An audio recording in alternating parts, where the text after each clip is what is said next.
हजरत सुलेमान और बूढ़े की हिकायत। हजरत सुलेमान एक शहर में पहुंचे। देखा कि एक बड़ा लकड़ियों का गुठा सर पर रखे चला आता है। इसके हाल जार पर रहम आया और नाम दरियाफत फरमाया। कहा सुलेमान। हजरत सुलेमान को ख्याल आया कि सुभान अल्लाह, एक मैं सुलेमान हूं कि तमाम मुल्क जेर न गए हैं और एक ये सुलेमान है कि पीरी में ऐसी सख्त मुसीबत झीलता है। फौरन अपने ताज से एक लाल उसके हवाले किया और कहा कि ले, तुझे और तेरी औलाद को भी कफायत करेगा। मुनासिब है कि आइंदा इस मेहनत को छोड़ दे और आराम से जिंदगी बसर कर। बढ़े ने लकड़ियों का गुठा सर से फेंक दिया और लाल को लेकर शाद व खरम घर चला। बार बार लाल को देखता और हैरान होता कि अल्लाह ताली ने किया कदरू कीमत इस संगरीजा को अता की है। एका एक एक चील ने इसको गोश्त समझकर झपटा मारा और साफ ले ओढ़ी। बढ़ा बेचारे हाथ मिलता रह गया। अब फिक्र पड़ी कि आज जन ओ फर्जंद को क्या खिलाऊंगा। चलो फिर अपने गुट्ठे कोलाओ और बीच बाच कर पीठ पालो। सुबह दम फिर लकड़ियां चलने लगा कि इतने में हजरत सुलेमान की सवारी आई। सोचा कि यह हरीस बढ़ा अब भी अपनी मामूली मशक्कत में मसरूफ है। दरियाफ्त किया तो उसने किस्सा सुनाया।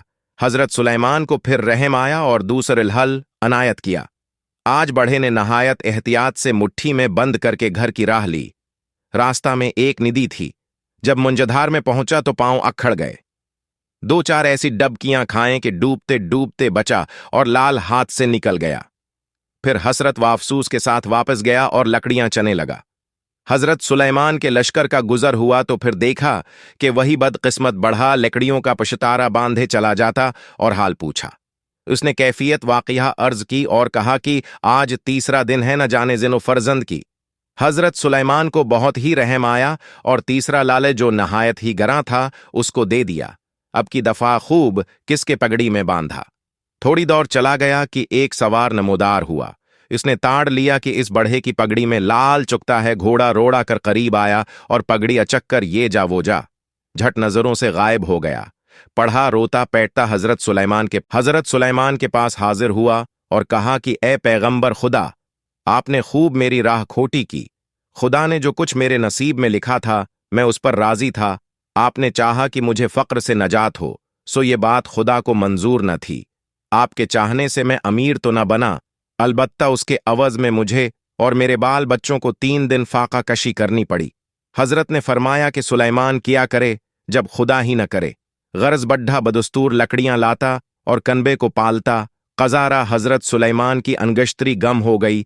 माही गेर के घर जाकर रहे। जब दोबारा तख्त सल्तनत मिला और लश्कर का गुजर इस लकड़हारे की बस्ती में हुआ तो आदमी भेजकर उसको तलब फरमाया। इसने जवाब दिया कि अब तो बगैर सवारी के एक कदम भी नहीं चल सकता।